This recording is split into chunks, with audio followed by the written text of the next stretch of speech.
I'm going to read to you guys two verses today um, based on worldliness and things of this world. There's a subject that's really been on my mind lately. First passage I'm going to read to you guys is 2 Corinthians 10:5. It says, "We destroy arguments and every lofty opinion raised against the knowledge of God, and take every thought captive to obey Christ."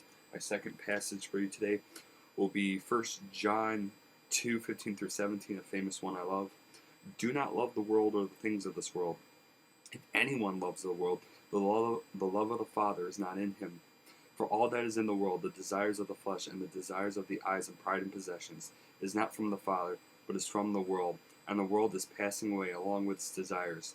But whoever does the will of God abides forever." I wanted to use these verses today because there's been a just a burden on my heart about people claiming to be Christians today, and I'm not by any means trying to judge as if I'm better than them, but it's really been a bother to me, especially among females, about the Twilight series, and that can go with any other teenage novel or anything that guys can love, such as fast cars, technology that's not even used for the glories of God and stuff like that. So I'm going to use my prime example as Twilight today, but really examine yourselves and see if you're doing such things. I go back to 2 Corinthians 10:5. It says, "We destroy arguments and every lofty opinion raised against the knowledge of God, and take every thought captive to obey Christ." This is one thing I've learned since I became a Christian. It's this: we really do have a narrow road to walk on. We really have a narrow road. And it's really bothering me that most girls are reading Twilight, for example. And I'm going to tell you why. I think such things as Twilight and other of these teenage novels is female pornography. I want to tell you why. Think about it. Men are more physical. Sorry, ladies, but it's true. Men are more physical than emotional. What do they have to satisfy their lustful physical needs? They have pornography, whether it's computer, magazine, or TV video, whatever. It's there for them, and they commit foul sins with pornography within them because they want physical things, they want to see physical things, they do physical things.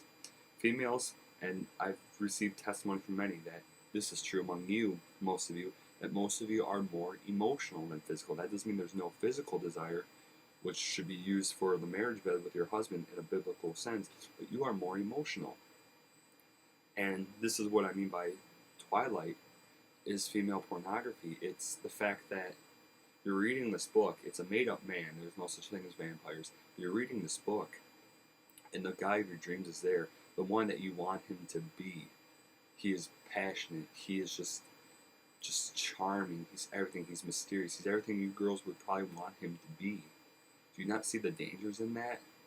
God is most likely to give us a partner that's unequal to us so we can learn to love them as Christ has loved us, though we do not meet his standards. And you're creating an emotional man, just as a man creates a physical woman in a sense that will destroy him when he finally gets married and properly uses sex. Same thing with you women. When you read these things, you're putting these things in your mind, and when your man doesn't meet these requirements, you might start to love him less. You may say that's not true, but look at how many just miserable couples there are because they don't meet the other person's requirements. How many men don't love their women because they don't meet the sexual scale that they see in pornography? And it's the same with women who don't see their men in the emotional, charming, passionate, compassionate sense of female pornography. It's the same thing, two different things. So I want to warn you girls, and possibly even you guys who are reading these books, doesn't matter if it's Twilight or anything you're reading, or whether you're watching pornography or not, if it's anything that's alternating your view on the opposite sex, get rid of it. It is not God glorifying. If you want a mate that the Lord's going to be happy with, pray over, and this is for guys, pray over Proverbs 31.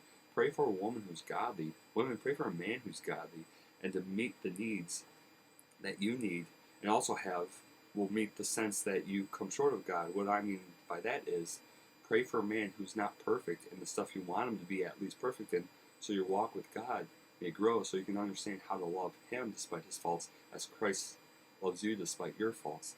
And that's going to lead me to my next subject, which goes back to the 1 John 2:15 through 17. It's a worldly thing. My friends, I go to it like this.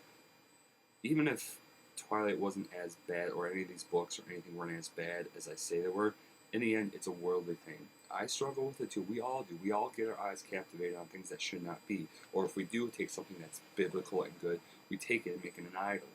We all struggle with it. I struggle with it. But friends, one thing God works in our hearts is a despise for the world. For instance, I don't know the biblical thing about video games. I don't really play video games anymore.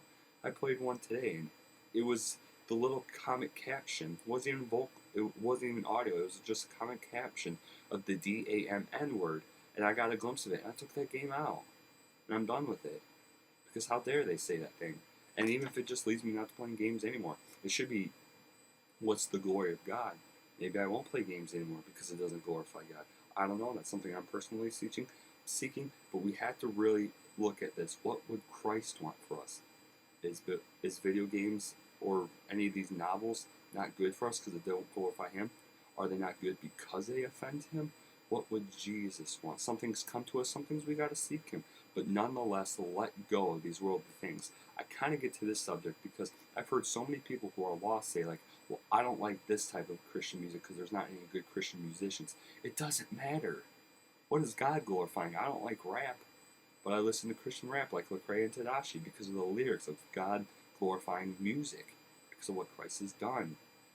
My friends, do not stand up for the world. It's passing away. It's going to burn in that final day. Even me, I have some things I got to meditate on and really seek the Lord. Like, is this what you want? Is this allowed in any sense?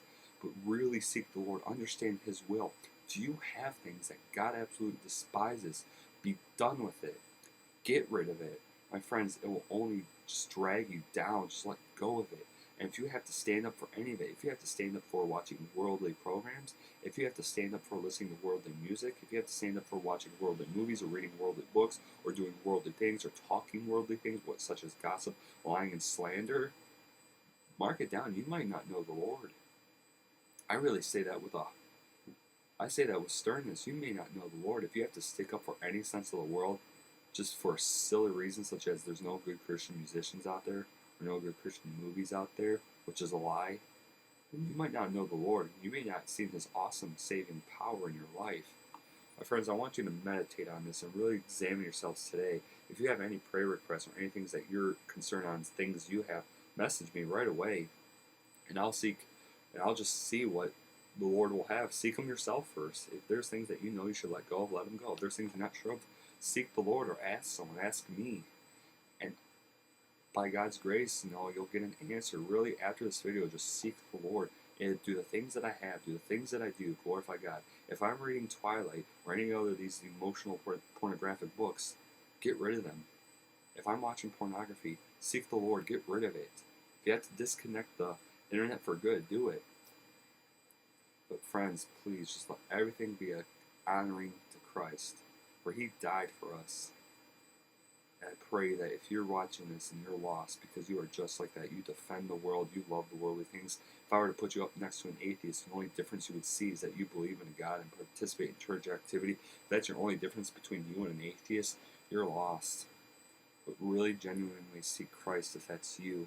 Be done with these things because they will send you to hell. May God bless you guys and have a good day.